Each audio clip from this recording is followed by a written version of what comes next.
Start. चलो हाँ बेटा, कैसे हो? बढ़िया। चलो बात स्टार्ट करते हैं, ज़्यादा आपका टाइम वेस्ट नहीं करेंगे। आपके इसी सेमिनार के चक्कर में थोड़ी सी आज क्लास डिले की है, तो चलो वो भी स्टार्ट करनी है आगे। चलो बेटा, तो बात स्टार्ट करते हैं।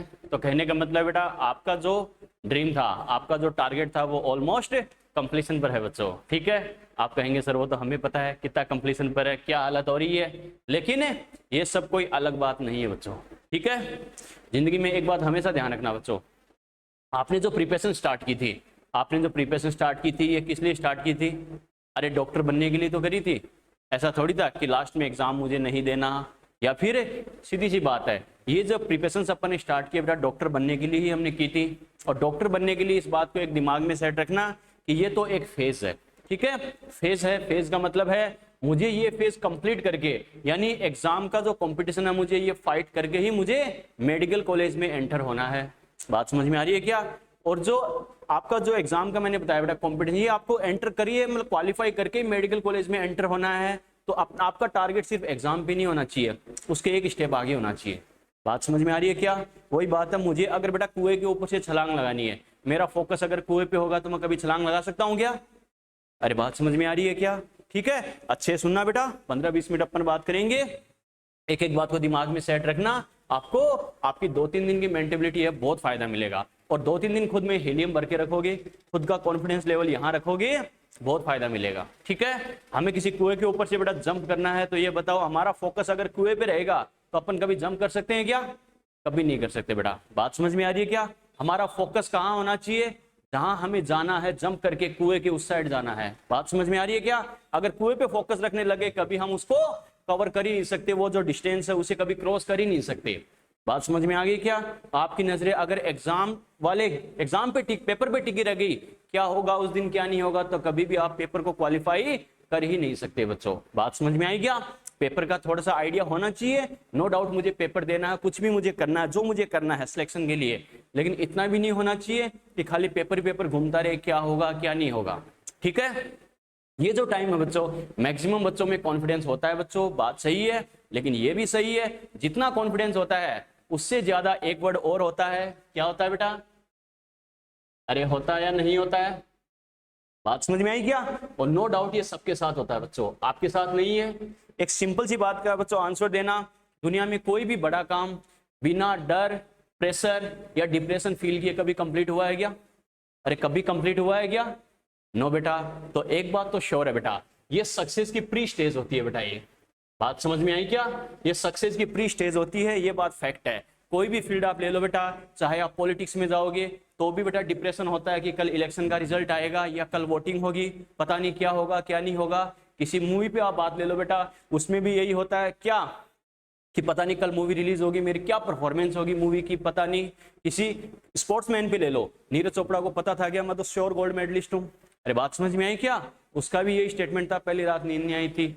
लेकिन ये बात श्योर है, कुछ कॉन्फिडेंस होता है, कुछ डर होता है बेटा। तो मेरा कहने का मतलब है, चाहे स्टूडेंट लाइफ की अपन बात करें, चाहे किसी स्पोर्ट्समैन की बात करें, या किसी पॉलिटिशियन की बात करें, या किसी एक्टर की बात करें, हर फील्ड में अगर उसे सक्सेस होना है तो सक्सेस से पहले इस वर्ड को तो फेस करना ही पड़ता है बच्चों। बात समझ में आई क्या? ठीक है, अब इस वर्ड को फेस करने का सबका तरीका क्या होता है? अलग अलग होता है। और जो इंसान इसको सही से फेस कर जाता है, इसको सही से हैंडल कर जाता है, वही तो विनर बनता है बच्चों। बात समझ में आ रही है क्या? क्लियर है? 2-4 सिंपल एग्जांपल से बच्चों इस बात को समझते हैं, क्योंकि हर कोई डर को, इस फियर को, डिप्रेशन को, प्रेशर को हैंडल कर पाए जरूरी नहीं है बच्चों। बात समझ में आई क्या? बच्चे काफी हार्डवर्क करते हैं, लेकिन कुछ बच्चे ऐसे होते हैं जो क्या करते हैं बेटा, यानी सिलेक्शन वाली रेंज में होते हुए भी सिर्फ इसकी वजह से इसको इतना ज्यादा डोमिनेट कर लेते हैं खुद के ऊपर कि अपनी 100% एफिशिएंसी से परफॉर्मेंस दे ही नहीं पाते, और जहां उसका स्कोर 80+% होना चाहिए था, वो 60+ या 70 यानी 60-70 के समथिंग आ जाता है। और कुछ बच्चों का कॉन्फिडेंस लेवल इतना जबरदस्त होता है, वो बच्चा अगर नॉर्मल टेस्टों में बात करें, हमने कई बच्चे ऐसे भी देखे हैं जिनका टेस्टों में स्कोर होता है 70 के आसपास होता है। और 2 बच्चियां तो मैं करंट ईयर की बता सकता हूं, जो खाली 12th की बच्चियां थी। ठीक है, लेकिन फिर भी उन बच्चों का कॉन्फिडेंस लेवल लास्ट में इतना जबरदस्त था कि सर 12th के साथ तो है, अपनी जी जान लगा देंगे, सिलेक्शन होगा तो देखा जाएगा, बाकी क्या होना वो आगे की बात है। और वो बच्चे दोनों 12th के साथ अपने इंपल्स में मेडिकल कॉलेज में गई थी। वो बच्चे, हमें भी पता नहीं था वो बच्चियां सिलेक्ट हो जाएगी 12th के साथ, बाकी बच्चे भी थे, लेकिन उन 2 बच्चियों का मैं इसलिए बता रहा हूं कि हमें भी उम्मीद नहीं थी कि वो बच्चियां सिलेक्ट हो सकती है क्या 12th के साथ ही। ये जरूर था 70 के आसपास स्कोर कर जाएगी, और हर टेस्ट में भी उनका इतना ही होता था। एक अजमेर मेडिकल कॉलेज में, एक दिल्ली की मेडिकल कॉलेज में है, लेकिन उन बच्चियों ने इतने कॉन्फिडेंस से काम किया। लास्ट के 1 महीने में जब भी बात होती थी, कभी ये उनके फेस पे फील ही नहीं हुआ कि सर डर लग रहा, ये लग रहा। उनका ये था कि सर पूरी जी जान लगा देनी है। टेस्टों में स्कोर 70-75 होता है, आगे देखते हैं क्या होता है। बात समझ में आ रही है? ठीक है बच्चों, 1995 में एक मूवी आई थी, कुछ बच्चों तो देखी होगी थी, आपकी तो एंट्री भी नहीं हुई थी इस टाइम। मूवी का नाम था बड़ा गैम्बलर, नाम सुना होगा। मूवी का नाम था गैम्बलर, ठीक है। मूवी के एक्टर थे गोविंदा, हीरो थे, हीरोइन थी शिल्पा शेट्टी, और एक एक्टर थे आदित्य पंचोली, ठीक है। बच्चा कहेगा सर ये मूवी की स्टोरी सुनाने हमें बिठाया क्या? नहीं बेटा, मैं आपको सिर्फ 2-4 छोटे से एग्जांपल दे रहा हूं, बस साइकोलॉजी और खुद का कॉन्फिडेंस लेवल कैसे हमें मेंटेन कर सकते हैं, ठीक है। कुछ बच्चे थोड़े से एक्स्ट्रा एक्टिव हो गए कि चलो मूवी की बात चल रही है, कुछ इंटरेस्टिंग होगा, ठीक है। चलो बेटा, तो उस मूवी की जैसे मेरे दिमाग में वही आया, दोपहर में बैठा था कि बच्चों को किस तरीके से बताया जाए ताकि बच्चों को रियल में फील हो कि वो कर सकते हैं, हम भी कर सकते हैं।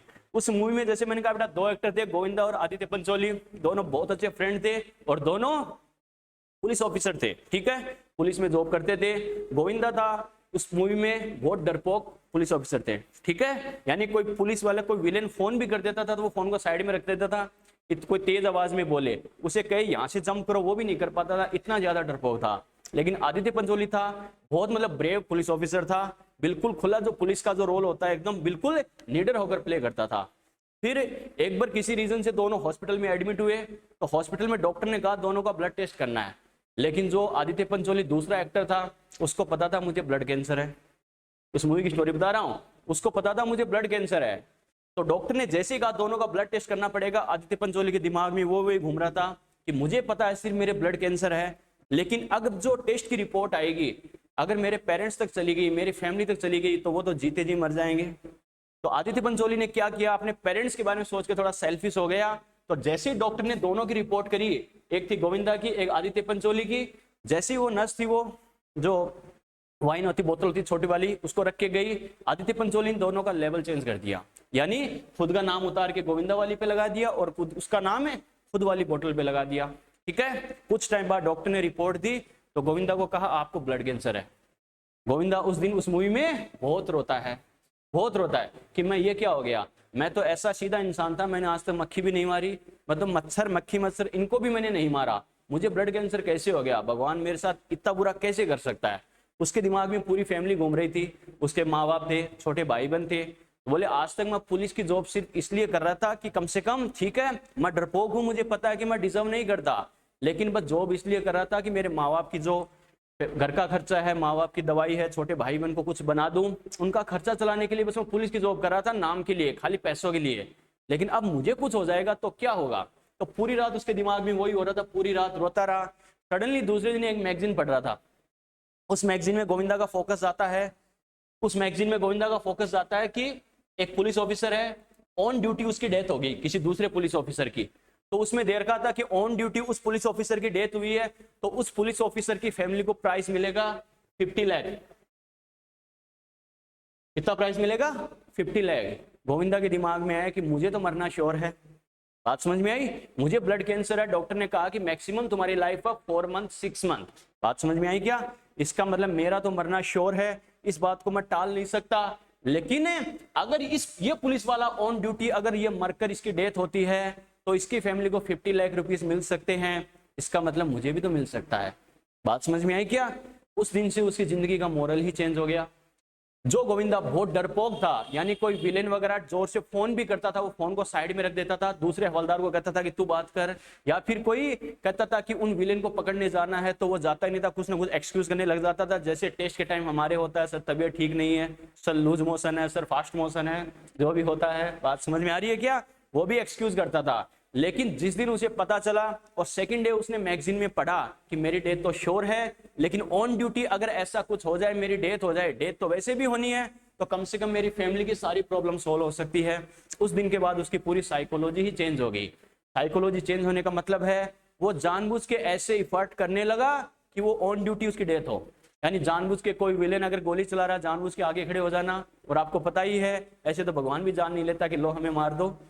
तो फिर ऐसे करते करते मतलब वो इतना निडर हो चुका था, और करते करते उसे इतने प्राइज भी उसे मिलते जा रहे थे बहादुरी के, ब्रेवरी के, यानी उसके फैमिली प्रॉब्लम भी धीरे धीरे सोल्व होती जा रही थी। लेकिन उसका एम था कि ऑन ड्यूटी मुझे मरना ही मरना है, मरना ही मरना है, घर वालों को ये देख के जाना ही जाना है। मैं तो 2-4 महीने बाद मरूंगा, अब मरूंगा क्या फर्क पड़ जाएगा इससे। तो कहने का मतलब है ऑन ड्यूटी ऐसे जानबूझ के ऐसे एफर्ट, ऐसे रिस्क लेते लेते उसे पुलिस की तरफ से, गवर्नमेंट की तरफ से इतने प्राइज मिलते गए, मेडल मिलते गए, पैसे तो बहुत ही मिलते गए। करते करते वो उसका नेचर चेंज होता गया। फिर करते करते जब आदित्य पंचोली जो दूसरा एक्टर था जिसके रियल में ब्लड कैंसर था, जब उसका लास्ट टाइम आया तो उसने सोचा कि अब मेरे पास टाइम कम है, मेरा दोस्त पूरी जिंदगी घुट घुट के मरेगा, इसका मतलब मैं उसे सच्चाई बता ही दूं। इसने क्या सोचा कि मुझे तो मरना है ही है, लेकिन ये भी पूरी जिंदगी घुट घुट के मरेगा, कम से कम इसे सच्चाई बताता जाऊं। तो इसने कहा कि मैंने बोतल पर लेबल चेंज कर दिया था, मुझे माफ कर देना। गोविंदा को गुस्सा बहुत आया, उसने थप्पड़ मारा उसे, लेकिन थोड़ी देर बाद उसने सोचा तो उसने थैंक्स बोल के उसे गले लगाया कि तेरी वजह से मेरी साइकोलॉजी चेंज हो गई है। पहले जहां सब मुझे ताना मारते थे क्या कि तू कमजोर है, कायर है, डरपोक है, तू पुलिस के लायक नहीं है, आज सब मुझे सैल्यूट करते हैं। तो कम से कम तेरी वजह से मेरी साइकोलॉजी चेंज होगी, मेरा पूरा बॉडी लैंग्वेज ही चेंज हो गया, तो इसके लिए मैं तुम्हें थैंक्स जरूर कहूंगा। तो कहने का मतलब है इस स्टोरी का मोरल हम क्या समझ सकते हैं बच्चों, कि सारा खेल क्या था, पुलिस ऑफिसर वही था, गोविंदा भी वही था, लेकिन ये डिफरेंस किसकी वजह से आया, साइकोलॉजी की वजह से। बात समझ में आई क्या? बच्चा कहेगा सर हमसे क्या कनेक्शन है इसका? कनेक्शन ये है बेटा, उसके दिमाग में क्या था कि मुझे मरना तो है ही है। अरे बात समझ में आई क्या? मरना तो है ही है, डर के या फिर रो रो के मेरे के ऐसा तो है नहीं कि मेरा मरना कैंसिल हो जाएगा। बात समझ में आ रही है? आप डरोगे, रोओगे तो ऐसा है कि आपकी एग्जाम कैंसिल हो जाएगी? यस और नो? एग्जाम पेपर आपका होगा बच्चों, हर हाल में होगा, तो एग्जाम तो आपकी देनी ही देनी है, लेकिन उसके दिमाग में क्या था कि कुछ ऐसा करके जाऊं कि अपनी फैमिली को तो कुछ कम से कम देके जाऊं। तो आपके दिमाग में भी यही होना चाहिए, एग्जाम तो मुझे देना ही है, चाहे मैं डर के बैठ जाऊं, चाहे रूम में छिप जाऊं, चाहे मैं रोता रहूं, चाहे मैं कांपने लग जाऊं, कुछ भी हो जाए, लेकिन मुझे कुछ ऐसा कुछ करना है। मरना तो है ही है, लेकिन कुछ ऐसा करके जाए कि कम से कम एक डॉक्टर का टैग लगे। समझ में आ रहा है? आपके तो जिंदगी मौत की कोई बात ही नहीं है बच्चों। समझ में आ रहा है क्या? आप डरोगे तो भी पेपर होगा, नहीं डरोगे तो भी पेपर होगा। अगर आप डरोगे तो भी रिजल्ट आएगा दुनिया के सामने, नहीं डरोगे तो भी दुनिया के सामने पेपर आएगा। समझ में आ रहा है? इसका मतलब जब तक जो आपको करना है कुछ ऐसा सोच के करो, अपने मन में डर को साइड करके सिर्फ अपना 100 नहीं 200% दो बच्चों। यानी खुद को सामने ले आओ डर के, जैसे मैंने गोविंदा वाला एग्जांपल दिया, डर के सामने ले आओ कि तुम मुझे कितना डराओगे, मुझे डरा के तो दिखाओ। समझ में आ रहा है? मुझे एग्जाम देना है तो मतलब देना है। समझ में आ रहा है बेटा? यस और नो? क्लियर है? महाभारत का बेटा एक डायलॉग आपने कई बार सुना होगा कि श्री कृष्ण जी ने कहा है कि कर्म करो फल की इच्छा मत करो। बात समझ में आ रही है क्या? अरे बच्चा कहेगा सर आपको कैसे पता? बहुत सब पता है बेटा, सब कुछ पढ़ रखा है, काफी चीजें पढ़ रखी है। कहने का मतलब क्या है कि ये कई बार डायलॉग हमने सुना है कि कर्म करो फल की इच्छा मत करो, ठीक है? बस एक स्टेटमेंट अपन बोलते हैं मॉरल की फॉर्म में, लेकिन इसकी एक्चुअल स्टोरी क्या है? अर्जुन ने एक बार श्री कृष्ण जी से पूछा, श्री कृष्ण जी से पूछा कि हम पांडव तो 5 है, पांडव तो सिर्फ 5 है, लेकिन ये कौरव है, ये तो 100 तो भाई है, लाइन लगी हुई इनकी तो बेटा, ठीक है, सेंचुरी मार रखी है, और फिर उनके पास इनकी तो फौज भी काफी है, तो हम 5 पांडव इनसे कैसे जीत पाएंगे? हम 5 पांडव इनसे कैसे जीत पाएंगे? तो श्री कृष्ण जी का स्टेटमेंट क्या था? श्री कृष्ण जी को रिजल्ट तो पता था, लेकिन उन्होंने जानबूझ के बताया नहीं, ठीक है? लास्ट में उन्होंने बताया ये चीज है। तो श्री कृष्ण जी ने क्या कहा कि अर्जुन हार जीत अलग बात है, हार जीत अलग बात है, लेकिन तुम बिना लड़े ही हार मान लोगे या नहीं लड़ोगे तो इतिहास में तुम कायर कहलाओगे। बात समझ में आई क्या? और अगर तुम लड़के हार भी गए तो तुम योद्धा कहलाओगे, वॉरियर कहलाओगे, लीडर कहलाओगे। डिपेंड तुम पे करता है कि धर्म के सत्य और असत्य, ठीक है, धर्म और अधर्म के मार्ग पर कम से कम अर्जुन लड़ा था। इतिहास यही बोलेगा अगर तुम हार भी गए तो बोले मुझे क्या करना चाहिए? बोले तुम्हें एक ही बात दिमाग में रखनी है कि परिणाम चाहे कुछ भी हो, रिजल्ट चाहे कुछ भी हो, मुझे धर्म और अधर्म, सत्य और असत्य की लड़ाई के लिए मुझे अपनी तरफ से जी जान लगा देनी है। परिणाम चाहे कुछ भी हो वो मेरे हाथ में नहीं है, तुम्हारे हाथ में है। लड़ना तो तुम्हें लड़ना है। समझ में आ गया? क्लियर है? श्री कृष्ण जी को भी पता था जीत इनकी होगी, लेकिन बस लास्ट में उन्होंने कहा जब जीत गए तब पूछा कि जब सुना है कि आपको काफी कुछ पता है तो ये भी तो आपको पता हो सकता था। बोले बिल्कुल मुझे पता है। तो बोले आपने बताया क्यों नहीं? बोले ये अगर मैं तुम्हें पहले से बता देता कि अर्जुन तुम श्योर जीतोगे तो शायद तुम पूरी जी जान लगाते नहीं, तुम लड़ते ही नहीं। बात समझ में आई क्या? और अगर तुम हारते भी तो भी मैं तुम्हें पहले नहीं बताता। बोले क्यों नहीं बताते? बोले अगर मैं पहले तुम्हें बता देता अर्जुन तुम हारोगे तो शायद तुम ये सोचते कि अब लड़के फायदा भी क्या। ऊपर वाले का भी यही रोल है बच्चों। बात समझ में आई क्या? किसका सिलेक्शन होना है किसका सिलेक्शन नहीं होना ये फिक्स है बच्चों, समझ में आ रहा है। लेकिन अगर पहले किसी ने कोई इशारा कर दिया, ऊपर वाले ने कुछ मैसेज दे दिया कि बेटा आपका सिलेक्शन श्योर है, तो शायद आप वही बात है ढीले पड़ जाओगे, उतनी एफिशिएंसी से काम करोगे ही नहीं। बात समझ में आ गई क्या? और अगर ये कह दे बेटा तू कितना ही हार्डवर्क कर ले तू डॉक्टर बन ही नहीं सकता, इंजीनियर बन ही नहीं सकता, ये भी अगर कोई मैसेज दे दे तो भी शायद पॉसिबल है आप इतनी एफिशिएंसी से काम कर ही नहीं पाओ बच्चों। समझ में आ गया? तो अर्जुन की स्टोरी से अपन क्या समझ सकते हैं बेटा कि रिजल्ट अपने हाथ में नहीं है। अपने हाथ में क्या है कि मेरा कर्म क्या है, मेरी ड्यूटी क्या है, अच्छे से पढ़ना, जी जान लगा देना, और जो मेरा फाइनल डे हो, जो मेरा एग्जाम वाला दिन हो, उसमें ऐसा कुछ करके आना कि मुझे इतिहास याद रखे। यस और नो? अगर मैं डर के बैठ जाऊंगा, छुप जाऊंगा रूम में, तो क्या होगा? तो परिणाम रिजल्ट चेंज हो जाएगा क्या? अरे कभी जीत सकता हूं क्या? नो। अगर मुझे जीतना है तो मुझे वो जंग लड़नी ही पड़ेगी। समझ में आ गया? यस और नो? ठीक है बेटा। चलो बेटा एक बात करते हैं बच्चों, देखो बाबर के बारे में काफी सारी इमेज बनाई गई है, जो भी है इतिहास सबका बेटा अलग अलग है, कोई अच्छा कहता है कोई बुरा कहता है, सबका अलग अलग व्यू है। मेरा पर्पज ये नहीं है कि बाबर अच्छा था या बुरा था, बाबर था मेरा, ठीक है। मेरा मोरल ये है बच्चों, समझना इस चीज को। बाबर के बारे में बताते हैं कि बाबर ने जब दिल्ली की फाइट में 1526 में जब इब्राहिम लोदी को हरा दिया तो दिल्ली पे कब्जा हो गया।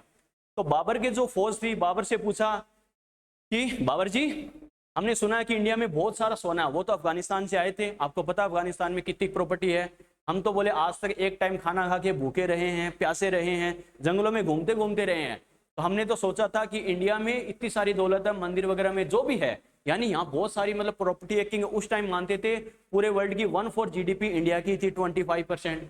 बात समझ में आई क्या? कॉटन का, मसालों का इतना भयंकर इंडिया में जो व्यापार था, बिजनेस था, 1/4 जीडीपी इंडिया की थी बेटा टोटल वर्ल्ड की।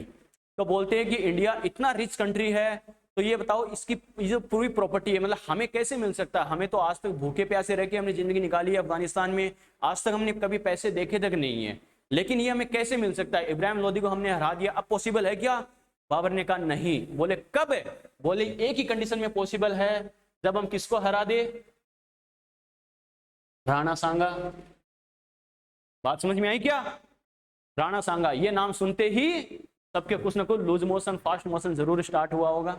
बात समझ में आई क्या? क्योंकि ये ऐसा इंसान था जिसको कोई सपने में भी नहीं सोच सकता हराने के बारे में। बात समझ में आ गई क्या? लेकिन बाबर ने क्या कहा? जो तुम्हारा सपना है आज तक का कि हमें ये चाहिए वो चाहिए वो चाहिए, वो एक ही कंडीशन पे तुम्हें मिल सकता है, जब तुम इस इंसान को हरा दो। बात समझ में आई क्या? राणा सांगा को भी उम्मीद नहीं थी कि मुझे कोई हरा सकता है क्या, राणा सांगा को क्या किसी को उम्मीद नहीं थी, लेकिन बाबर की फौज ने उसे हराया। बाबर ने एक ही बात कही कि जो तुम्हारा इतने सालों का सपना है, पूरी जिंदगी का सपना है कि हमें अमीर होना है, एक ऐसे अमीर देश पे हमें राज करना है, वो हमारा हो, पैसे हमारे, हमारे पास सब कुछ ऐसो आराम हो, सारी फैसिलिटी हो, वो मुझे चाहिए। तो तुम्हारी सारे सपनों के बीच में एक इंसान आ रहा है, ये इंसान, इस जंग में अगर तुम जीत गए तो ये मान लो तुम्हारे सारे सपने पूरे हो जाएंगे। समझ में आ गया? बाबर की जंग पूरी आर्मी पूरी जी जान से लड़ी और नो डाउट राणा सांगा को हरा भी दिया। कौन अच्छा है कौन बुरा मेरा पर्पज ये नहीं है, मेरा पर्पज है स्टोरी का मोरल क्या है। तुम्हारे जो इतने साल का सपना है उसके बीच में कौन आ रहा है? तुम्हारे नीट का पेपर। समझ में आ गया? अगर पूरी जी जान से उसको तुमने हरा दिया, तुम्हारी पूरी जिंदगी का कई सालों का सपना पूरा हो जाएगा। समझ में आ रहा है बेटा? यस और नो? क्लियर है? ठीक है। एक जैसे मैंने कहा बच्चों, कई सारे मैंने एग्जाम्पल दिए, जैसे अपन बोलते भी है कि हर बड़े काम से पहले डिप्रेशन आना, प्रेशर फील होना, ये फील होना, वो फील होना नॉर्मल सी बात है, होता नहीं होता? लेकिन बेटा ये तो हर बड़े काम से पहले होता है। 2011 का वर्ल्ड कप याद है, हम सारे जो हमारे बैचमेट्स हम पढ़ते थे उस टाइम, हम सब हॉस्टल में बैठ के हम भी टीवी के सामने ऐसे करके बैठे थे, सच है ये, ऐसे करके बैठे थे। अब तुम उम्मीद करो 2011 का वर्ल्ड कप जो है, तुम तो शायद दूसरी तीसरी क्लास में होंगे शायद, ठीक है, जो भी होगा बेटा तुम तो लॉलीपॉप खाए घूम रहे होंगे, तुम्हें क्या पता उस टाइम डिप्रेशन क्या होता है, टेंशन क्या होती है। तो कहने का मतलब क्या है बच्चों, 2011 का जो वर्ल्ड कप है, मुझे आज तक याद है, हम हॉस्टल में सारे जो हमारे साथ का जो बैच था उस टीवी लेके आए थे रेंट पे और उसमें मैच देख रहे थे। नो डाउट दूसरे दिन हमारा एग्जाम था, लेकिन हम तो हिंदुस्तानी है, देश पहले है कैरियर बाद में, ठीक है, जो भी है बेटा। कहने का मतलब है हमें याद है टीवी देख लेके आए थे और दूसरे दिन एग्जाम था। 2 अप्रैल को रात को मैच था, 3 अप्रैल का पेपर था। तो जैसे ही वर्ल्ड कप जीते वो अलग बात है, वर्ल्ड कप जीते जैसे रिजल्ट आया, रात को 4-5 तक घूम रहे थे, 5 बजे जयपुर के बस में बैठ के पेपर भी दे के आए थे, और नो डाउट बस उस टाइम प्री और मेन होता था, तो प्री में तो क्वालिफाई हो जाएंगे, बस ये था। तो प्री में क्वालिफाई हो भी गए थे, तो उसकी ज्यादा हेडेक नहीं थी कि हमें प्री में 90 बनानी ही है, क्योंकि आधा कचरा था, जिसके 40-50 नहीं बनते वो प्री में बाहर हो जाता है, और जिनके 40-50 कट ऑफ होती थी वो मेंस के लिए क्वालिफाई होते थे। तो ये तो पता ही था कल प्री का पेपर है, तो कर लेंगे, कोई टेंशन नहीं है। तो कहने का मेरा मोरल क्या है बेटा, देखो मेरा पर्पज क्या है, उस मैच की भी अगर अपन बात करें, कहने का मतलब हम अगर टीवी के सामने बैठे हैं, हम पे इतना प्रेशर है, तो जो कैप्टन खेल रहा है, जो प्लेयर खेल रहा है, उस पर कितना प्रेशर होगा। समझ में आ गया। कैप्टन धोनी से पहले भी बहुत आए हैं और बाद में भी आए हैं, लेकिन धोनी धोनी था। समझ में आ गया। 2019 के वर्ल्ड कप में भी हमें टॉप पोजीशन वाली प्रायोरिटी पे थे कि सबसे टॉप इंडिया ही रहेगा, इंडिया श्योर वर्ल्ड कप जीतेगा, लेकिन जीता क्या। अभी जो वर्ल्ड टेस्ट चैंपियनशिप हुई थी, यानी 2 साल में टेस्ट क्रिकेट में जिसकी परफॉर्मेंस बेटर होगी, उनमें फाइनल मैच होगा, इंडिया न्यूजीलैंड का हुआ था, देखा होगा, कुछ बच्चों ने पढ़ा भी होगा, उसमें भी इंडिया हार गया। मेरा कहने का मतलब क्या है, कैप्टन धोनी से पहले भी आए, धोनी के बाद भी आए हैं, लेकिन धोनी धोनी था। क्यों? क्योंकि जो प्रेशर झेलने की कैपेसिटी धोनी में थी वो किसी में नहीं थी बेटा। उससे पहले भी कितने टूर्नामेंट थे, यही था क्या कि इंडिया श्योर जीतेगी, इंडिया श्योर जीतेगी, और फाइनल मैच से पहले तक इंडिया जबरदस्त तरीके से खेलता था, लेकिन फाइनल में आते ही फैल जाते थे। इसका रीजन क्या है? उनके मैक्सिमम का रीजन यही था कि इसी बात को दिमाग में रखते थे, फाइनल है, फाइनल है, फाइनल है, फाइनल है, हमें फाइनल खेलना है, और दिमाग में फाइनल फाइनल घूमता रहेगा, तो वो फोकस कर ही नहीं पाते थे। बात समझ में आई क्या? ठीक है। जबकि धोनी की बात करें, धोनी से पूछा आप मैच से पहले क्या ऐसी क्या प्लानिंग करते हो, तो धोनी ने क्या कहा, मैं कभी ये नहीं सोचता कि फाइनल फाइनल है। बात समझ में आ रही है क्या? मैं यही सोचता हूं कि फाइनल मैच नहीं है, वो एक मैच है। नो डाउट सब कुछ दांव पे लगा है, लेकिन है तो एक मैच है। मैं सिर्फ उसमें जाके खेलने पर फोकस करता हूं। यहां तक चेन्नई की जो टीम मेंबर थे, सुनील रैना ने बताया था कि चेन्नई ने फाइनल जीता है, तो उससे पहले टीम मीटिंग में धोनी ने क्या कहा था कि धोनी ने खाली 5 सेकंड मीटिंग करी थी, तो सबने अचंबा किया कि 5 सेकंड में ऐसा क्या बता दिया धोनी ने। तो धोनी ने कहा कि लेट्स गाइस डू इट, बात खत्म, चलो अब जाके सो जाओ। बोले चलो सब करके देखते हैं, 2 होगा देखा जाएगा। तो बोला हमें कुछ एक्स्ट्रा प्रेशर आया ही नहीं, उसने यही कहा कि सब जाके सो जाओ, आराम से उठना और जी जान लगा के अपना बेस्ट देना। बात यही है बच्चों, हम इस चीज से क्या सीख सकते हैं, यानी प्रेशर को झेलने वाले कैप्टन पहले या बाद में होता तो इंडिया के पास और भी बहुत सारी ट्रॉफीज होती, लेकिन प्रेशर को झेलने की कैपेसिटी, मैंने एक ही बात कही बेटा, ये जो चीज है यानी डिप्रेशन है, प्रेशर है, फियर है बेटा, इन चीजों को तुम झेल जाओगे तो ही तुम विनर बन सकते हो। इस चीज का इतिहास गवाह है बच्चों। समझ में आ रहा है क्या? वरना दुनिया की कोई ताकत आपको विनर नहीं बना सकती। बच्चा कहेगा सर इसको कैसे कंट्रोल करे, तो एक ही बात है बच्चों, उस दिन दिमाग में ये नहीं होना चाहिए मेरा एग्जाम पेपर है, एग्जाम पेपर है, एग्जाम पेपर है। अगर पूरे दिन सुबह शाम उठते यही करते रहोगे तो नो डाउट नहीं चाहते हुए भी प्रेशर फील करोगे। समझ में आ गया?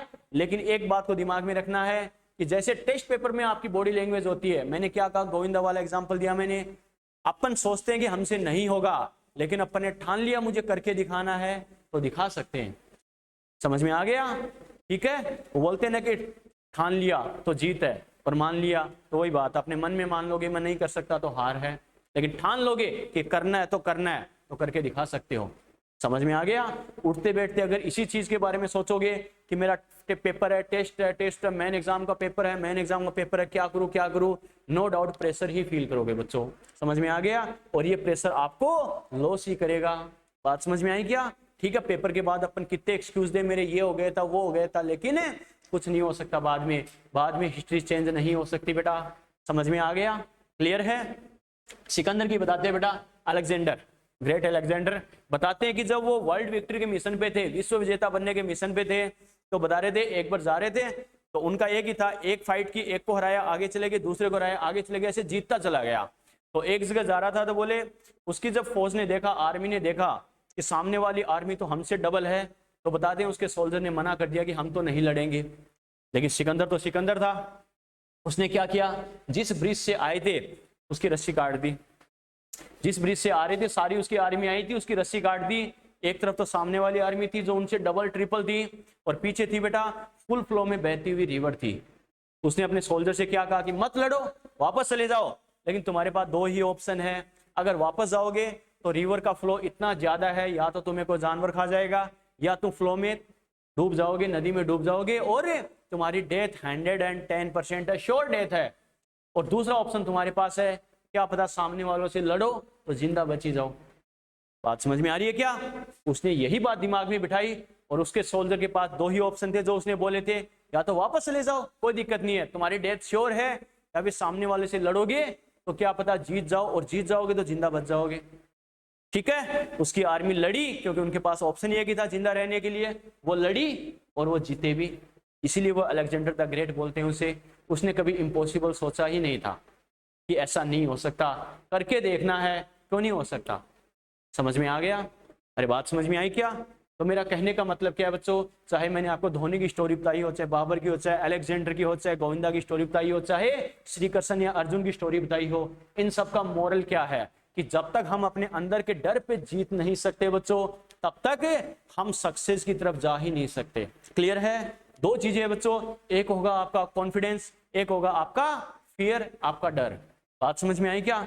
कॉन्फिडेंस आपको विक्ट्री की तरफ लेके जाएगा, जीत की तरफ लेके जाएगा, और जो फियर है, डर है, वो आपको हार की तरफ लेके जाएगा। डिपेंड आप पे करता है आपको किस तरफ जाना है।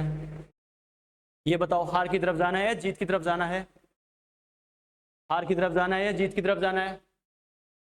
जीत की तरफ जाना है, और जीत की तरफ बेटा खुद को खुद ही लेके जा सकते हो। समझ में आ गया? पेरेंट्स का, टीचर का काम बेटा यहां तक था, अब काम स्टार्ट होता है तुम्हारा। समझ में आ गया? और खुद का काम अगर खुद नहीं कर सकते, विनिंग पॉइंट पर बेटा खुद को ही परफॉर्मेंस देनी पड़ती है। खुद का काम अगर हम खुद नहीं कर सकते तो ये दिमाग में रखना, कोई हमें विनर बना भी नहीं सकता। समझ में आ गया? क्लियर है? तो ये डर फील होना, डिप्रेशन फील होना, ये सब होना, जो बच्चे चाहे डॉक्टर बनते हो चाहे अदर कोई फील्ड हो, जो बच्चा सक्सेस होता है बच्चों, वो इन्हीं फेज से होकर होते हुए गुजरता है। और जो इंसान, मैंने कई सारे एग्जांपल्स दिए, चाहे कोई सोल्जर पे ले लो, अरे सोल्जर के सामने गोलियां चलती है, उसे डर नहीं लगता क्या? अरे उसे डर नहीं लगता क्या? सोल्जर के सामने गोलियां चलती है बेटा, सामने से गोलियां आती है, बारूद आते हैं, गोले आते हैं, जो भी आता है, बॉम्ब आते हैं, बॉम्ब फटते हैं, उसे डर नहीं लगता क्या? अरे डर नहीं लगता है क्या? लेकिन ऑप्शन क्या होता है? डरना तो श्योर, डेथ श्योर है, यस और नो, लेकिन सामने वाले से लड़ूंगा तो शायद जीत ही जाएंगे। बात समझ में आ रही है क्या? तो ये कॉन्फिडेंस ही ऐसा होता है। मैंने क्या कहा, आपके पास दो ही ऑप्शन है, अगर डर गए, डिप्रेशन को इतना ज्यादा खुद पर हावी कर लिया, तो नो डाउट अपना ड्रीम खराब होना या ड्रीम टूटना या अपना साल खराब होना, अपना हार्डवर्क, पूरे हार्डवर्क पे पानी फिरना श्योर है। लेकिन नीडर होकर खुद का कॉन्फिडेंस लेवल मेंटेन करके अगर फाइट करके देखेंगे, पूरे कॉन्फिडेंस से पेपर अटेम्प्ट करेंगे तो जीत सकते हैं, यस और नो। और हमें खुद को जिताने के लिए खुद को ही इंटरनली स्ट्रांग होना पड़ेगा बेटा। जिंदगी में चाहे कितने भी बोल दे, चाणक्य ने, वही बात है, चंद्रगुप्त मौर्य को तैयार किया, लेकिन फाइट चाणक्य ने नहीं जीती, जंग में तो चंद्रगुप्त मौर्य खुद लड़ा था, यस और नो। श्री कृष्ण जी ने अर्जुन को कितना ही मॉरल सपोर्ट दिया, लेकिन तीर श्री कृष्ण जी ने नहीं चलाए थे, अर्जुन ने खुद चलाया था। समझ में आ रहा है मैं क्या कर रहा हूं बच्चों? ठीक है, आपके टीचर्स है, पेरेंट्स है, उनका काम यहीं तक था, लेकिन फाइनल जो पॉइंट है बेटा, आपका विनिंग पॉइंट है, उसको टच आपको खुद करना पड़ेगा। और खुद करने के लिए कम से कम आपका खुद की बॉडी लैंग्वेज, आपकी विनर वाली बॉडी लैंग्वेज और कॉन्फिडेंस होना जरूरी है। समझ में आ गया? क्लियर है? डरने से कुछ हासिल नहीं होगा, और इस टाइम डर के कुछ होना भी नहीं है। अगर डर के कुछ गेन होता तो मैं खुद आपसे कह देता बेटा डरो, आपको 2-3 हॉरर मूवी भी दिखा देता कि और ज्यादा डरो, लेकिन डर के कुछ नहीं होना। बस ये ध्यान रखना, हमारा कॉन्फिडेंस लेवल ऐसा होना चाहिए कि अपना पोटेंशियल 60% का है, उसको अपन 80 बना सके। ऐसा नहीं कि अपना पोटेंशियल 80-90% वाला था तो अपन 60-70 पे आ जाए। समझ में आ रहा है मैं क्या कर रहा हूं बच्चों? तो दो ही चीजें मैंने बोली है बच्चों, कॉन्फिडेंस एंड फियर। जिसकी तरफ जाओगे आपको वो अपने नेचर के अकॉर्डिंग वैसे ही लेके जाएगा। कॉन्फिडेंस की तरफ जाओगे आपको वो सक्सेस की तरफ लेके जाएगा। अगर फियर, डर की तरफ जाओगे आपको वो हार की तरफ लेके जाएगा बच्चों। डिपेंड आप पे करता है, आपको डर की तरफ, वही बात है, सक्सेस की तरफ जाना है या अनसक्सेस की तरफ जाना है। बात समझ में आ गई? यस और नो? क्लियर है बेटा? ठीक है। और एक चीज और ध्यान रखना बच्चों, सबसे इंपॉर्टेंट है लास्ट 3 डेज की मेंटेबिलिटी। ठीक है, लास्ट 3 डेज की मेंटेबिलिटी, इसमें मैं हमेशा बच्चों, अभी तो मैंने बोला ही है, लेकिन इस बात को दिमाग में तो सेट रखना ही रखना है। मुझे सिर्फ ये नहीं सोचना है कि मेरा पेपर है 12 सितंबर को मेरा पेपर है, 12 सितंबर को पेपर है। एक ही बात दिमाग में रखनी है, 12 सितंबर को वो डेट है जिसमें मुझे हिस्ट्री में, कोचिंग हिस्ट्री हो चाहे फिर मेरे गांव के सिलेक्शन की हिस्ट्री हो, जो भी हो, मुझे हिस्ट्री में खुद का नाम लिखाना है। आ गया समझ में? यानी मुझे हिस्ट्री में खुद का नाम लिखाना है और खुद का नाम लिखाने के लिए मुझे ऐसी परफॉर्मेंस देनी है जिसपे मुझे खुद पर प्राउड फील हो। समझ में आ रहा है? बात समझ में आ रही है क्या? अगर मैं डरूंगा तो हारना श्योर है। सबसे पहले मैंने कहा खुद के डर पे जीत हासिल करो। खुद के डर पे अगर तुमने विक्ट्री गेन कर ली तो सारी चीजें इजी हो जाएगी बेटा, क्योंकि नॉलेज का रोल तो सिर्फ यहां तक था।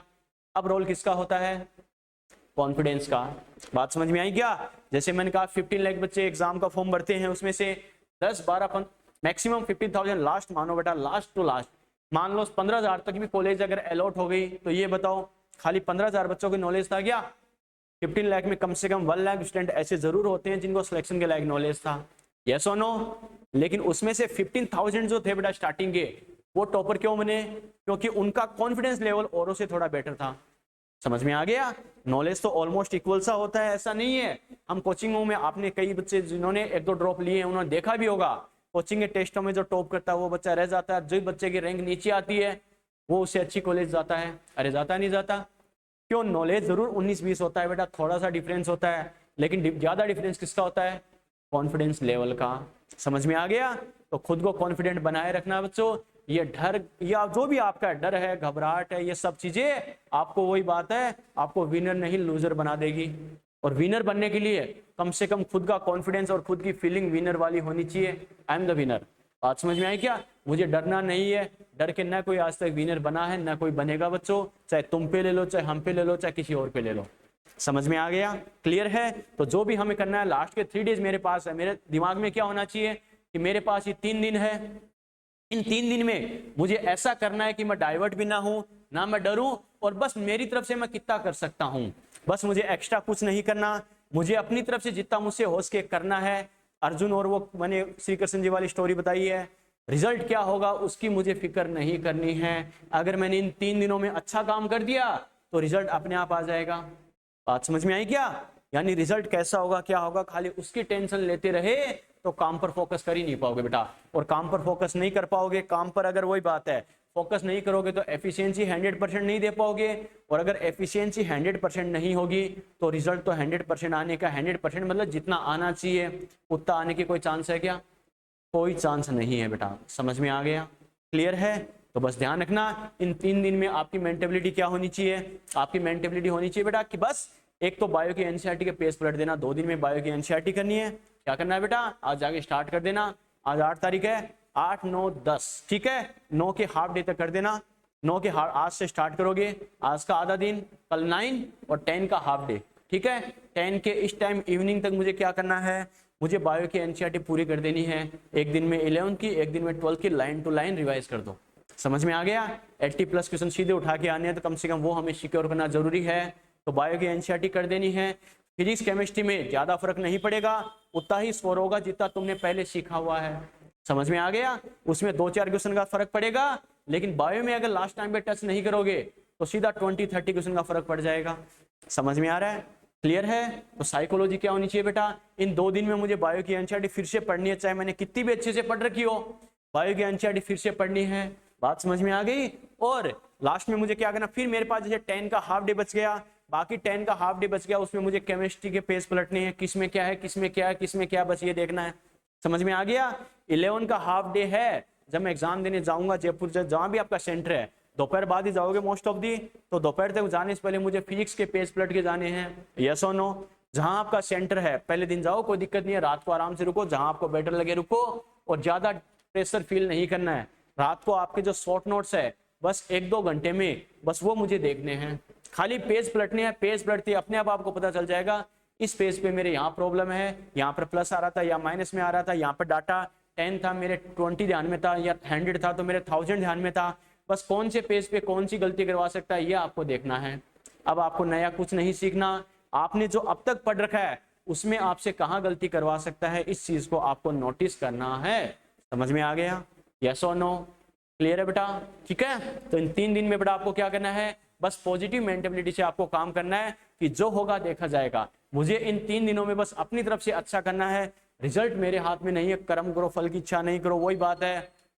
अपने काम पर फोकस करो, रिजल्ट क्या होगा उसको साइड कर दो। वो तो तुम चाहोगे तो भी रिजल्ट आएगा, नहीं चाहोगे तो भी रिजल्ट आएगा, अपने हाथ में है। अपनी तरफ से जितना मेरे पास टाइम है उसमें मैं और बेटर क्या कर सकता हूँ। समझ में आ गया, क्लियर है।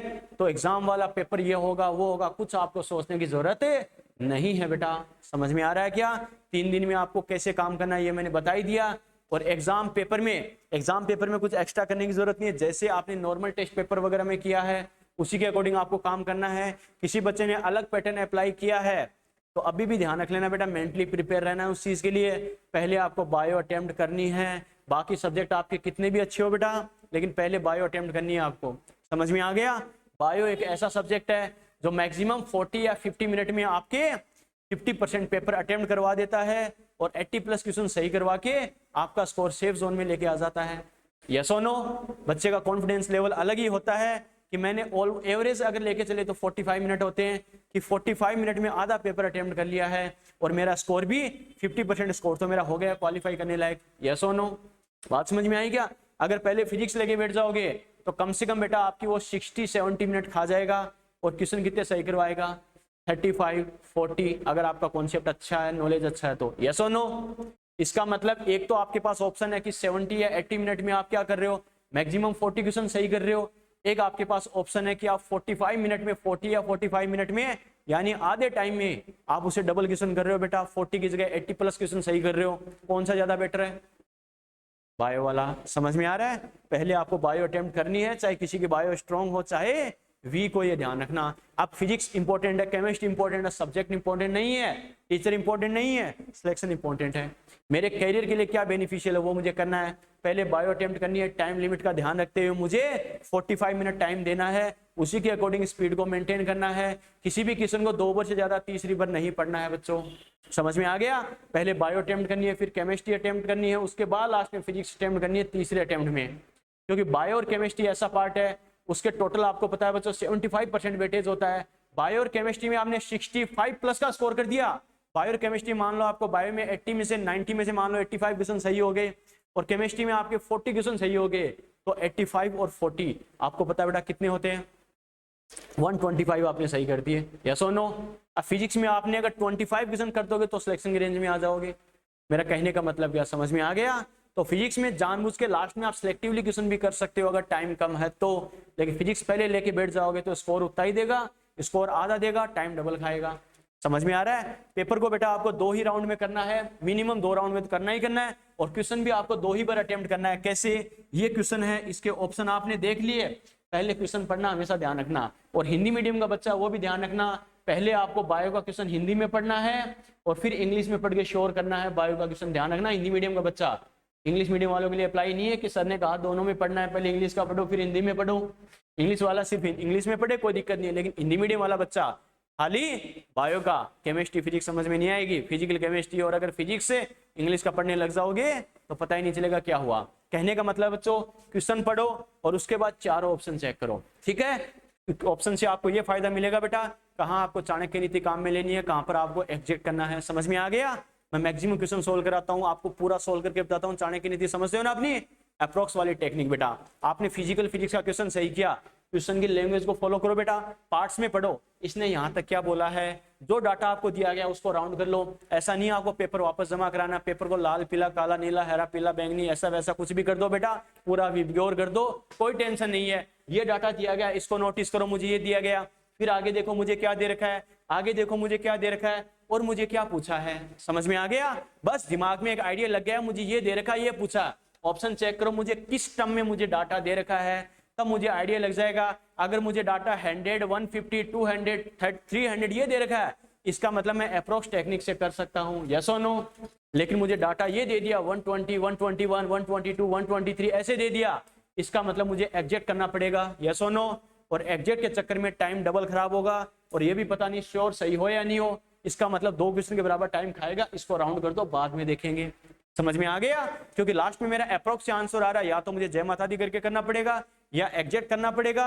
अगर टाइम ज्यादा है तो लास्ट में करूंगा, अदरवाइज जय माता दी करके रिस्क ले लेंगे। एक ही तरीका है बेटा, या तो 4 क्वेश्चन के बराबर टाइम खराब करके इसके सोल्व कर लेना, ये क्वेश्चन भले ही सही हो जाएगा, या तो होगा नहीं, ऐसा क्वेश्चन हो भी जाएगा पास के डाटा वाले, हो भी जाएगा तो 2 या 3 क्वेश्चन के बराबर टाइम खा जाएगा। और एग्जाम में हर चीज चेक करी जाती है बेटा। फिजिकल केमिस्ट्री फिजिक्स में आपको एक क्वेश्चन जरूर ऐसा देगा जहां पर बच्चे का नॉलेज नहीं, उसका दिमाग चेक करेगा कि बच्चा इस क्वेश्चन में लटके रह जाता है क्या। समझ में आ रहा है क्या? एक क्वेश्चन को 2 बार पढ़ना है बेटा, क्वेश्चन पढ़ना, ऑप्शन चेक करना, फिर वापस क्वेश्चन पढ़ के श्योर करो। बच्चे के पास लिमिटेड टाइम फिक्स होता है बच्चों, 2 बार क्वेश्चन पढ़ के श्योर कर लोगे तो आपको आइडिया लग जाएगा क्वेश्चन में वास्तव में बोलना क्या चाहता है। मैं हमेशा कहता हूँ क्वेश्चन को फील करो, इसने क्या दे रखा है, क्या पूछा है, एक्चुअल में क्वेश्चन बोलना क्या चाहता है, ये उसके अकॉर्डिंग श्योर हो जाओ कि मुझे वास्तव में यही पूछा है, एक बार में आपका सही आंसर आएगा। वरना आधा अधूरा क्वेश्चन पढ़ गया, अगर आपने 4 बार सोल्व करके देखा, आपको पता ही नहीं है कि कौन सा कॉन्सेप्ट मेरा सही है, तो बच्चों श्योर गलती करके आओगे। समझ में आ रहा है? क्वेश्चन 2 बार पढ़ना है बेटा, चाहे बायो का चाहे आपको क्वेश्चन आता है तो भी पहले क्वेश्चन पढ़ना है, फिर ऑप्शन चेक करना है, फिर वापस क्वेश्चन पढ़ के श्योर करना है कि मैंने जो समझा था वो सही है क्या। सिली मिस्टेक से बचने का सबसे बेस्ट मेथड है ये। क्लियर है? और क्वेश्चन बेटा आपको चारों ऑप्शन चेक करने हैं, ऑप्शन हमेशा क्रॉस चेक करके हमेशा क्वेश्चन करना है बेटा, ये नहीं हो सकता किसी भी हाल में। और सबसे अच्छी बात तो बायो में बहुत चीटिंग करता है एग्जामिनर, क्या करता है, कौन it is not true not false है, नॉट ट्रू, बच्चा कंफ्यूज हो जाएगा, ट्रू छांटना है मुझे, फॉल्स छांटना है, इस चीज को पहली बार में श्योर कर लेना। नॉट ट्रू, जो ट्रू नहीं होता वो बेचारा फॉल्स होता है, उसके आगे क्रॉस लगा देना, मुझे ये वाला छांटना है, काम खत्म। विच इज नॉट फॉल्स, जो फॉल्स नहीं है वो बेचारा सही है, सीधी सी बात है, ट्रू है, इसका मतलब उसके आगे मार्क कर देना, मुझे सही वाला ऑप्शन चूज करना है, यस और नो। ये चीज आपको आते हुए बेटा बायो में 2-3 क्वेश्चन गलत करवा जाती है। समझ में आ रहा है? तो एग्जामिनर 1000 तरीके अपनाएगा आपसे गलती करवाने की, आपको उलझाने की, आपको हर चीज के लिए अलर्ट रहना है, क्वेश्चन पढ़ना है, चारों ऑप्शन चेक करना, ये किसी भी हाल में नहीं हो सकता, ये किसी भी हाल में नहीं हो सकता, मतलब ये है, इसका मतलब मेरा श्योर है, जो मैं चाहता था मेरा वही आंसर है।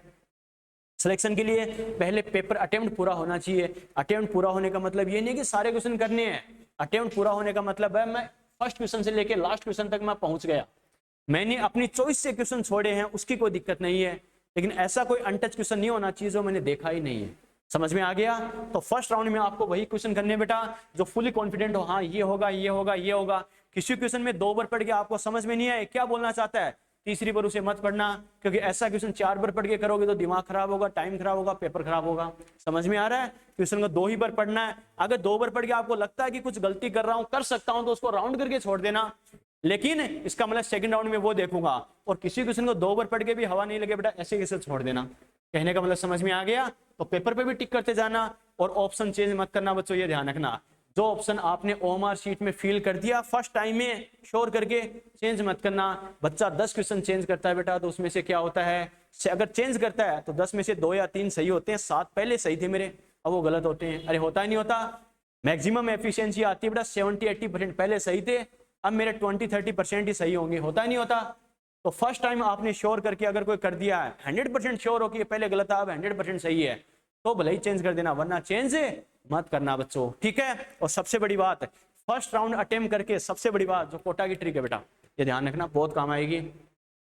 यही चीजें बताते हैं वहां पे, मेंटली प्रिपेयर ऐसे ही करते हैं कि बच्चे को रिस्क लेना पड़ जाए, बैट घुमाना पड़ जाए कि मुझे जीतना ही जीतना, एक बॉल पे छक्का लगाना, मैं क्या करूं।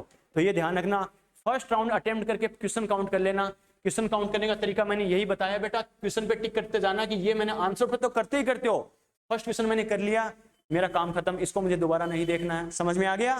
सेकंड क्वेश्चन मैंने छोड़ दिया, थर्ड मैंने कर लिया, ये मेरा काम खत्म। क्वेश्चन काउंट कर लेना।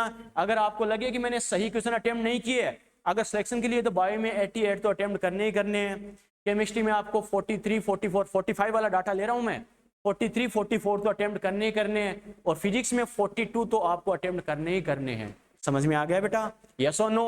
जो बच्चा टॉपर है उसकी बात कर रहा हूं, एवरेज बच्चा उसे 2-4 नीचे कर सकता है, कोई दिक्कत नहीं है। अगर आपको लगे कि मेरा जो सिलेक्शन का डाटा है उससे मैं कुछ कम क्वेश्चन मैंने अटेम्प्ट किए हैं, इसका मतलब 4-5 क्वेश्चन में मुझे रिस्क लेना है, तो ये ध्यान रख लेना बेटा। अगर आपको एग्जैक्ट डाटा ध्यान है तो ठीक है, अगर किसी क्वेश्चन का खासकर फिजिक्स और फिजिकल केमिस्ट्री में अगर ऐसा डाटा आता है, ऑप्शन मिलता है 0, अनचेंज, कांस्टेंट, तो 99% वही आंसर होगा। मैं क्या बोल रहा हूं, समझ में आ रहा है बेटा? फिजिक्स में, फिजिकल केमिस्ट्री में ऐसा कोई ऑप्शन आ जाए जिसमें ऑप्शन दे रखा है 0 होगा, वैल्यू क्या होगी 0 होगा, या फिर आप मैग्नेटिक फील्ड कैलकुलेट करने में लगे 10 मिनट से ऐसे लग रहे हो, मैग्नेटिक फील्ड क्या होगा, लास्ट लाइन आपने पढ़ी नहीं, क्या होगा 0। कहने का मतलब आपको एग्जैक्ट ध्यान है तो ठीक है, लेकिन आपको अगर ऐसा है कि कोई बात नहीं, अगर मैंने छांट के 140 क्वेश्चन भी कर दिए तो भी सिलेक्शन नहीं होगा, तो फायदा क्या इस चीज का। समझ में आ गया? इसका मतलब मुझे 10-20 क्वेश्चन में रिस्क लेना है, तो रिस्क लेना है तो कौन से पॉइंट पर जाना है। अगर फिजिक्स फिजिकल में अगर डाटा कांस्टेंट का, 0 का, अनचेंज का, अनअफेक्टेड ऐसा आ जाए तो ध्यान रखना 99% वही होता है। श्योर है तो ठीक है, वरना वो कर देना। समझ में आ गया? बायो में आपको एग्जैक्ट ध्यान है तो ठीक है, अदरवाइज जो ऑप्शन सबसे बड़ा होता है मैक्सिमम वही आंसर होता है बेटा। फैक्ट है ये, बात समझ में आ रही है क्या? जो ऑप्शन सबसे बड़ा होगा मोस्ट ऑफ दी वही आंसर होता है। मैं कह रहा हूं पहले नहीं अपनाना ये, जब आपको रियल में लग जाए कि जय माता दी करके मुझे करना ही पड़ेगा और कोई ऑप्शन नहीं है तो सोच लेना, वरना कोई जरूरत नहीं है। पहले बच्चों क्या करना है, ट्रिक्स वगैरह ये सब बाद का काम होता है, ये रिस्क लेने के लिए, लेकिन पहले कोशिश ये करना मुझे खुद के नॉलेज से, खुद के कॉन्फिडेंस से ही पेपर अटेम्प्ट करना है। समझ में आ गया? और डरने घबराने की कुछ भी जरूरत नहीं है बेटा। आपको जो कुछ बातें मैंने बताई है 2-3 दिन उसी साइकोलॉजी से जीना है कि मुझे खाली exam paper exam paper exam paper इसके बारे में ना सोच के एक ही चीज ध्यान रखनी कि 3 दिन मुझे और पढ़ना है, बस बात खत्म। 3 दिन मुझे और पढ़ना है, जितना पढ़ सकता हूं पढ़ लूं, कोई दिक्कत नहीं है। और टेस्ट वाले दिन है मुझे जो मेरा पेपर होगा मुझे अच्छे से अपनी तरफ से 100% देना है। बस जब तक लास्ट क्वेश्चन अटेम्प्ट करके एग्जाम हॉल से बाहर नहीं निकल जाओ तब तक ये भी मत सोचना मैं डॉक्टर बन ही गया, उससे पहले तक ये भी मत सोचना डॉक्टर नहीं बन सकता, मैं डॉक्टर बनूंगा, बस मुझे काम अपनी तरफ से ईमानदारी से करना है। समझ में आ गया? यस और नो? क्लियर है बेटा? और कोई डाउट है तो मस्त रहना बेटा, डरने घबराने की 1% भी जरूरत नहीं है। एग्जाम वाले दिन तक, यहां तक एग्जाम के बाद भी कभी भी आपको लगे बेटा कि आपको डिप्रेशन फील हो रहा, कुछ भी आपको कोई प्रॉब्लम फील हो रही है, कोई सब्जेक्ट से रिलेटेड है, कोई कॉन्फिडेंस लेवल से रिलेटेड है या फिर कैरियर से रिलेटेड है, कुछ भी प्रॉब्लम हो, आप इवन दैट कभी भी मुझे कॉल कर सकते हो, इवन दैट कोई दिक्कत नहीं है। अब तो मैं नाइट को भी अपना फोन साइलेंट नहीं करूंगा, मेरा फोन ऑन मिलेगा, नाइट को भी, रात को भी कॉल कर सकते हो अगर आपको लगे कि मेरी हेल्प से आपको फायदा हो सकता है और आपको कुछ कॉन्फिडेंस लेवल आपका मेंटेन हो सकता है। डरने घबराने की 1% भी जरूरत नहीं है। टाइम पे सो, टाइम पे उठो, 6-7 घंटे के सोने वाला रूटीन बना के रखो। अब लास्ट में नया कुछ नहीं सीखना है, बस मुझे 2-3 दिन और रिवाइज करते जाना है। मैंने जो पढ़ा है सफिशिएंट है, मोर देन सफिशिएंट है बेटा, ये ध्यान रखना। बस मैंने जो पढ़ा उसको मुझे पेज पलट के जाना है, कॉन्फिडेंस लेवल का ही रोल है और मुझे अच्छे से उसको अप्लाई करके आना है। समझ में आ गया? सारा रोल इसी चीज का है बच्चों, ताकि बस मैं अच्छे से काम करूंगा तो नो डाउट 100% मैं 12 सितंबर को बोल सकता हूं कि I am a doctor. Yes और नो? तो बच्चों ध्यान रखना, लूजर नहीं बनना, अपन को विनर बनना है और विनर एक ही चीज बना सकती है, सेल्फ कॉन्फिडेंस। समझ में आ गया? तो बस सेल्फ कॉन्फिडेंस का रोल हमें बाहर दुकान से नहीं खरीदना बच्चों, अपनी मेंटेबिलिटी साइकोलॉजी है, उसी में थोड़ा सा अपन पॉजिटिव सोचकर, पॉजिटिव एनर्जी फील करके, थोड़ा सा मॉडिफाइड करके खुद को अपन कॉन्फिडेंस फील कर सकते हैं। समझ में आ गया? एग्जाम तक ना मुझे रुकना है, ना थकना है, ना बीमार होना है, बस मुझे काम करते जाना है। कुछ साइड में हर चीज को साइड कर देना। 3 दिन सिर्फ और सिर्फ मुझे मेरे काम पर फोकस करना है कि 3 दिन बाद मुझे एक टेस्ट पेपर देना है, उसमें मुझे अच्छा स्कोर करना है, काम खत्म। और जब तक मेरे पास पढ़ने का टाइम है मैं पढ़ूंगा और 12 सितंबर को प्राउड के साथ कहूंगा यस मम्मी एंड पापा, आपके बेटा आपकी बेटी डॉक्टर है। यस और नो? यस और नो? यस और नो? यस और नो? ठीक है बेटा, पूरी जी जान लगा देनी है, ठीक है, अच्छे से काम करना है, डरने घबराने की 1% भी जरूरत नहीं है बच्चों। खुश रहो, सब कुछ अच्छा होगा, नो टेंशन। आप अपनी तरफ से बस अच्छा करते रहो बेटा, सब कुछ अच्छा होगा, सब ऊपर वाले पे छोड़ दो, ठीक है। आपका जो काम है बस अपनी तरफ से 100% दो, बाकी आपकी लक में जो लिखा है, किस्मत में जो लिखा है वो ऊपर वाला अपने आप कर देगा। उसे सब कुछ पता है, किस बच्चे के साथ क्या करना है, सब कुछ पता है। बस आप अपनी तरफ से ईमानदार रहो ताकि ऊपर वाले को लगे कि बच्चा या बच्ची ईमानदार था, उसके साथ मुझे गलत नहीं करना, उसको तो पॉजिटिव रिजल्ट देना ही देना है, वो अपने आप दे देगा बेटा। समझ में आ गया? क्लियर है? तो मस्त रहो। आपको जो टारगेट बताया 2-3 दिन का, बायो की एनसीईआरटी फिर कर देना, फिजिक्स केमिस्ट्री के पेज पलट देना, कौन सा पॉइंट तुमसे गलती करवा सकता है उसको देख लेना, ठीक है। तो मस्त रहना है, खुश रहना, डरने घबराने की जरूरत नहीं है बेटा। क्लियर है? ठीक है, आज जाके काम करना। एडमिट कार्ड तो सभी ने डाउनलोड कर लिए होंगे, अरे सभी बच्चों ने डाउनलोड कर लिए ना?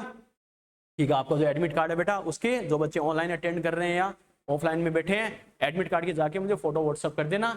सभी बच्चों का देख रहे हैं कैसे होता क्या होता देखते हैं, ठीक है। तो मुझे एडमिट कार्ड की फोटो व्हाट्सअप कर देना बेटा। बात समझ में आ गई? क्लियर है? और भी कोई दिक्कत हो कभी भी कोचिंग आगे मिल सकते हो, इवन दैट कोचिंग का टाइम नहीं हो कभी भी आप मुझे कॉल मैसेज कर सकते हो, ठीक है। मेरे लायक कोई भी बच्चों आपको हेल्प चाहिए बेझिझक आप कॉन्टेक्ट कर सकते हो बेटा। बस आपको एक ही चीज दिमाग में रखनी है कि हाँ, मुझे अपनी तरफ से, मैं आपसे ये नहीं करा बेटा मुझे तुमसे सिलेक्शन चाहिए, अब मैं ये नहीं करा, मैं बस एक ही बात कर रहा हूँ कि 3 दिन आपको अपनी पूरी जी जान से काम करना है, पूरे कॉन्फिडेंस से काम करना है। बस कि सर आज इस चीज को प्रॉमिस करके जाओ कि सर 3 दिन में पूरी जी जान से काम करूंगा, जो होगा वो अच्छा अपने आप हो जाएगा। यस और नो? बात समझ में आ गई? तो बस मैं ये नहीं करा बेटा मुझे सिलेक्शन चाहिए, सिलेक्शन चाहिए, सिलेक्शन चाहिए, आप अंडर प्रेशर फील करोगे, नो। बस 3 दिन ईमानदारी से काम करो कि मुझे जो करना है वो मैं कर रहा हूँ, बस बात खत्म, जो होगा देखा जाएगा। क्लियर है बेटा? तो मस्त रहो बेटा, खुश रहो, ऑल द बेस्ट, सब अच्छा ही करेगा। गॉड है, ठीक है, अल्लाह भगवान जो भी है बेटा, वाहिगुरु है, जो भी है, जितने भी गुरु हैं सब अच्छा ही करेंगे। मस्त रहो तुम, खुश रहो बेटा। Okay bye, god bless you, ठीक है, ऑल द बेस्ट।